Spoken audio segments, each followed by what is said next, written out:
शुरुआत करते हैं दोस्तों आज की न्यूज़पेपर के हम एडिटोरियल वाले हिस्से के साथ में। आज जो पहला एडिटोरियल डिस्कस करने वाले हैं ये पाकिस्तान के इलेक्शन से रिलेटेड है। देखिए, जो पाकिस्तान की राजनीति है ना, आप हमेशा देखते हैं कि पुरानी चीज़ों को यहाँ पर रिपीट किया जाता है और ठीक इसी प्रकार की रिपीट क्या आगे होने वाली है इसके ऊपर ये आर्टिकल लिखा गया है। अभी देखिए, हाल फिलहाल में देखा जाए पाकिस्तान की इकोनॉमी ख़राब चल रही है। ख़राब चलने का मतलब ये है उनके पास में डॉलर होना चाहिए ताकि बाहर से पेट्रोल डीजल खरीद सकें, खाना कच्चा अनाज मंगवा सकें। इसके अलावा बेरोज़गारी, इन्फ्लेशन, इनको भी कंट्रोल करना बहुत ज़्यादा ज़रूरी होता है इकोनॉमी में। और यदि इन सब चीज़ों को नवाज़ शरीफ अच्छी तरह से हैंडल कर पाए होते तो जनता उनको ज़्यादा वोट देती, मेजॉरिटी के साथ जीतते। लेकिन इस बार में क्या है, वहाँ की जनता ने किसी के भी ऊपर भरोसा नहीं किया। हाँ, लेकिन थोड़ा सा सपोर्ट इमरान खान को ज़रूर मिला है।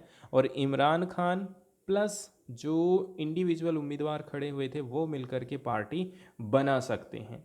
यहाँ पर आप देख सकते हैं पाकिस्तान तहरीक इंसाफ 93 वोट, ठीक है। एंड पाकिस्तान मुस्लिम लीग को मिले 75, पाकिस्तान पीपुल्स पार्टी को मिला 54 एंड मुस्लिम मूवमेंट को मिला 17 और ये अजीबुल लेमा को मिला 4। देखिए, बीते 8 फरवरी को हुए पाकिस्तान के आम चुनावों में बराबरी का कोई मौका ही नहीं मिला था कि कोई भी आकर के अपनी सरकार बनाने का दावा कर सके।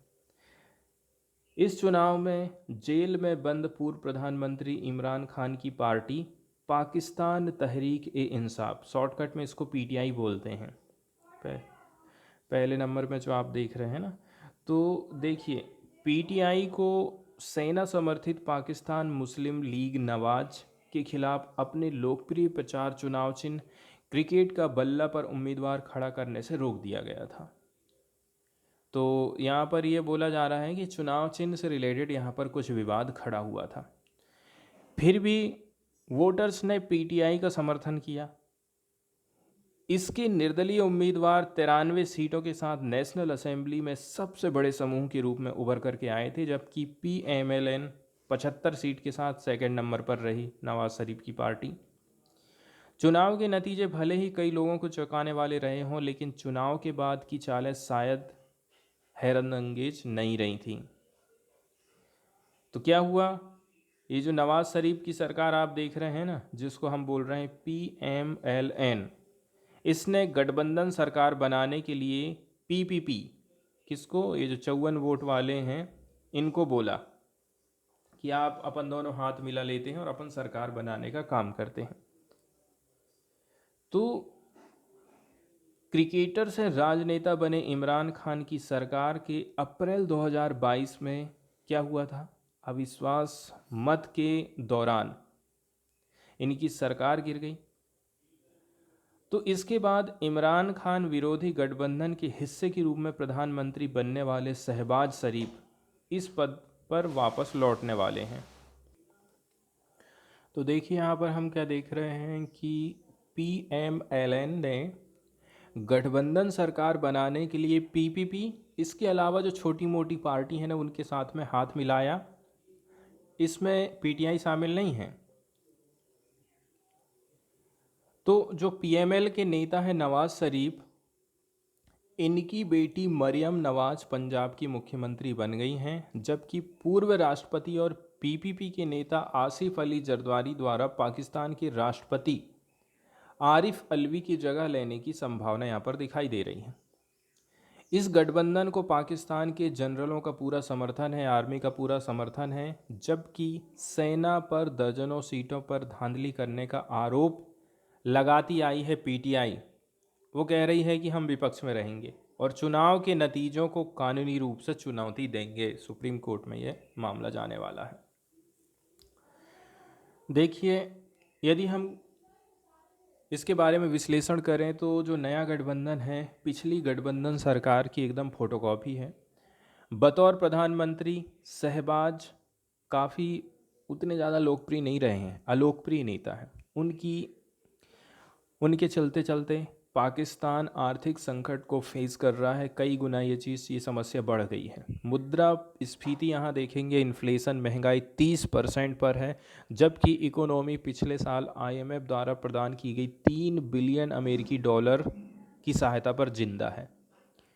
वहीं यदि हम विदेशी मुद्रा भंडार की बात करें, डॉलर की बात करें, अभी भी 8.2 बिलियन अमेरिकी डॉलर की निचले लेवल पर पहुंच गया है। इसके अलावा बेल आउट पैकेज की बात करें, मतलब कोई प्रॉब्लम है उससे आपको हम क्या करा रहे हैं, बाहर निकाल रहे हैं। आईएमएफ के साथ फिर से बातचीत शुरू करनी पड़ेगी, भले ही इस बारे में कोई समझौता जल्दी हो जाए, लेकिन ये पाकिस्तान की कर्ज से लदी इकोनॉमी के लिए कोई जादू की गोली नहीं है, जिससे अगले 3 सालों में 70 बिलियन अमेरिकी डॉलर की जो पुनर्भुगतान की प्रॉब्लम है उससे आपको गुजरना पड़ेगा। आपको 70 बिलियन अमेरिकी डॉलर पेड करना है। इसके अलावा ये देश अफ़गानिस्तान के साथ अपने सीमा क्षेत्र में जो सुरक्षा संबंधी चुनौती है उसका भी सामना कर रहे हैं। नवाज की बात करें, जिनका सेना के साथ में टकराव का इतिहास रहा है, इसके बजाय श्री शहबाज को गठबंधन की अगुवाई करने के लिए चुना जाना ये बता रहा है कि जो कोएलिशन गवर्नमेंट है इसके सदस्य दल और पर्दे के पीछे की सत्ता की पसंद, मतलब पोजीशन एकदम सेम टू सेम ही रखना चाहती है। लेकिन वोटर्स लोग ये बिल्कुल नहीं चाह रहे थे। इसके अलावा यदि सेना को ये उम्मीद रही कि चुनाव के बाद इमरान खान और पीटीआई को किनारे कर दिया जाएगा, तो ऐसा होने वाला नहीं है।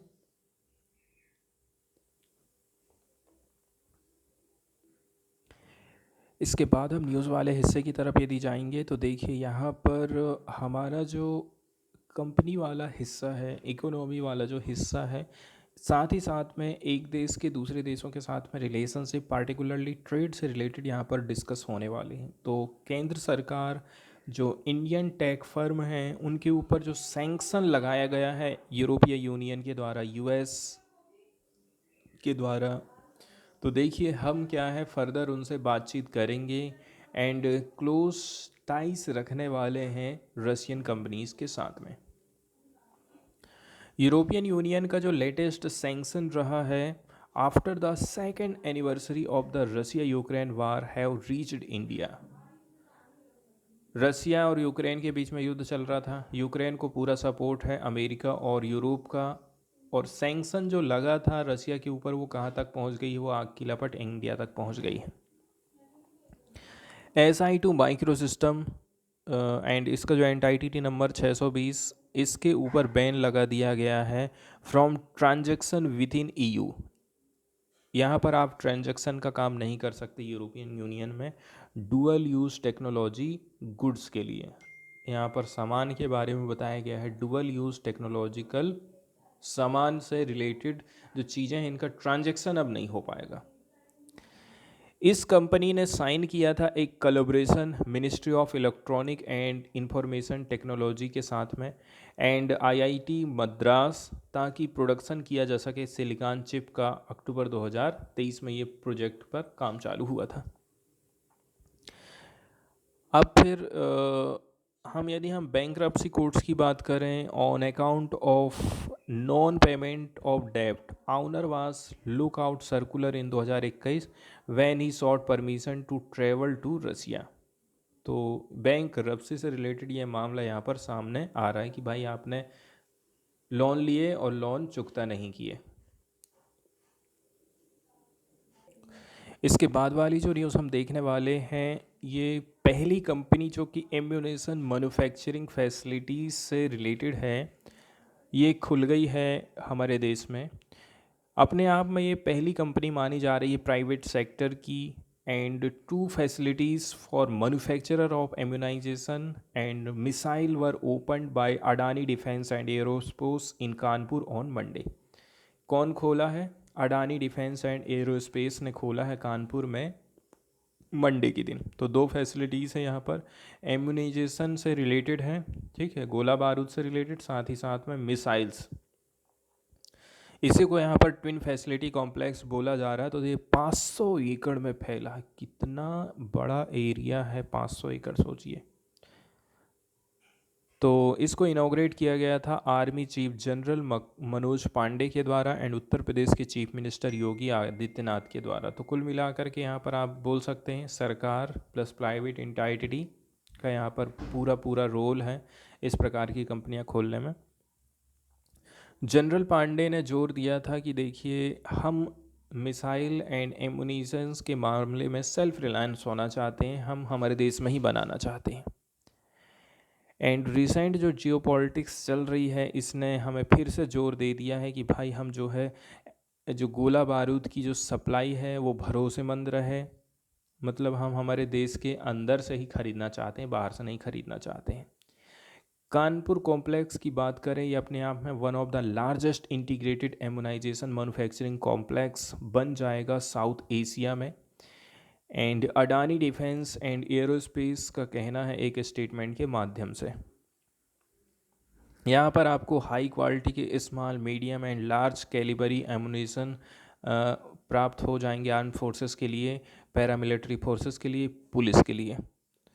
एंड बोला जा रहा है ये जो सुविधा है वो रोलिंग आउट हो जाएगी स्मॉल कैलिबर एमुनेशन का and starting with 150 million rounds estimated 25% of India's annual requirement. तो 25% जो एनुअल रिक्वायरमेंट है सरकार अब सरकारी कंपनी से नहीं अडानी से ही प्राप्त कर लेगी। इसके बाद हम देखने वाले हैं एनीमिया से रिलेटेड एक आर्टिकल आया है। तो सबसे पहले एनीमिया के बारे में बेसिक जानकारी देखते हैं। एनीमिया एक ऐसी कंडीशन है जिसमें हमारी जो रेड ब्लड सेल्स होती हैं, हिंदी में बोलते हैं लाल रक्त कणिका, लाल रक्त कोशिकाओं की संख्या या उनकी ऑक्सीजन ले जाने की कैपेसिटी शारीरिक ज़रूरत को पूरा करने के लिए पर्याप्त नहीं है।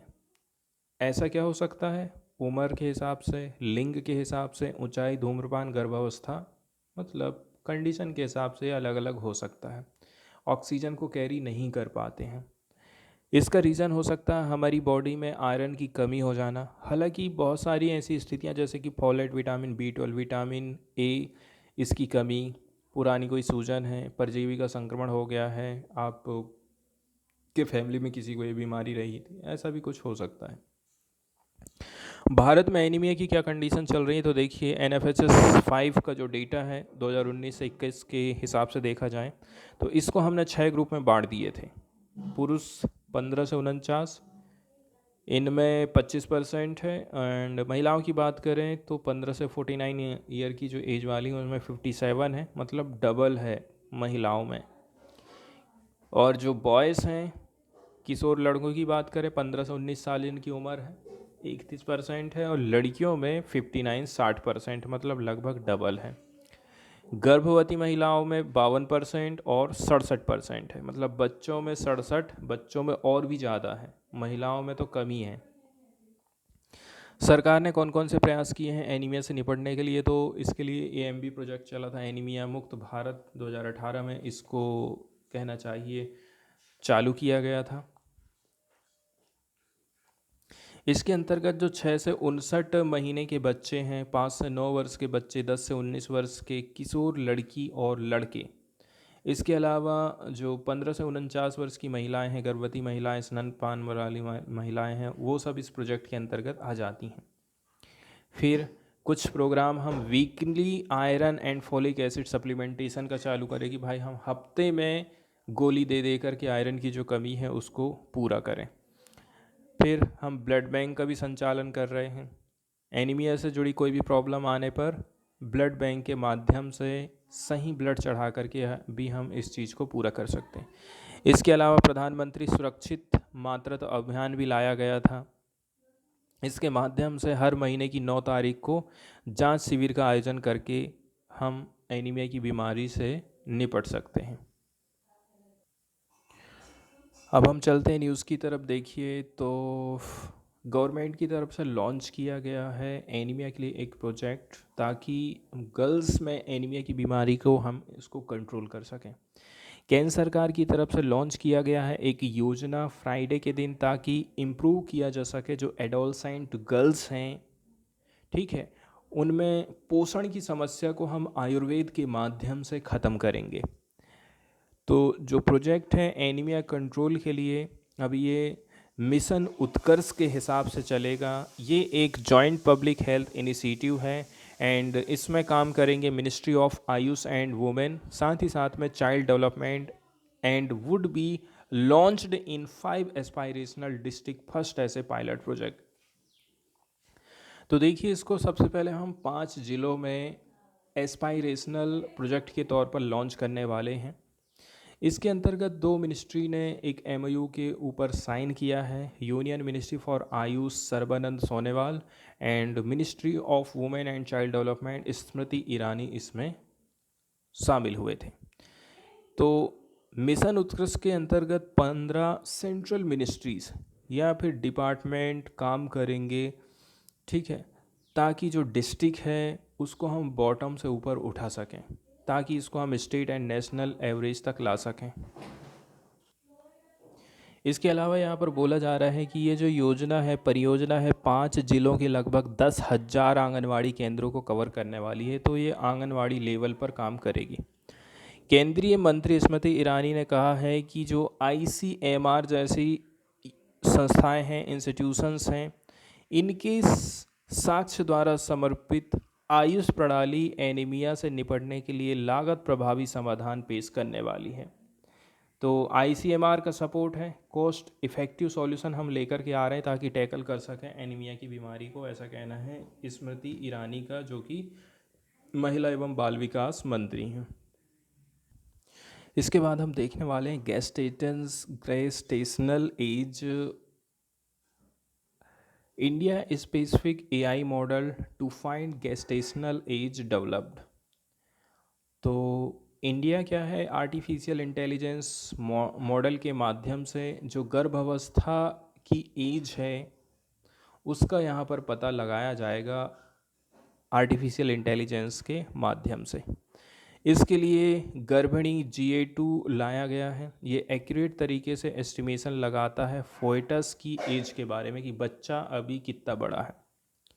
कुल मिलाकर के जो एरर है ना, उसको 3 गुना कम कर दिया है इस मॉडल ने। वैज्ञानिक लोगों ने डेवलप किया है एक India specific artificial intelligence model को, ताकि हम बहुत ही सूक्ष्म तरीके से जो गेस्टेशनल एज है किसी भी बच्चे की, second and third trimester of the pregnancy की, उसके बारे में हम सही सही जानकारी हासिल कर सकते हैं। ठीक है, तो यहाँ पर तिमाही की बात करी जा रही है। तो जो फर्स्ट ट्राइमेस्टर रहता है वो 12 वीक का रहता है, सेकंड जो रहता है 30 से 27 वीक का रहता है, थर्ड जो रहता है 28 से 40 वीक का रहता है। तो प्रेगनेंसी को हम 3 ट्राइमेस्टर में डिवाइड करते हैं and each lasting about 3 month. बोला जा रहा है कि ये जो मॉडल है इसको डिज़ाइन किया गया है रिसर्चर लोगों के द्वारा। ये हैं Indian institute of technology Madras के and translational health science and technology institute Faridabad, 2 जन इसमें शामिल हुए हैं। एंड ये एक इंटरडिसिप्लिनरी ग्रुप है, उसका एक हिस्सा है किसका, advance research on birth outcome DBT India initiative, इसका भी ये एक हिस्सा माना जाता है।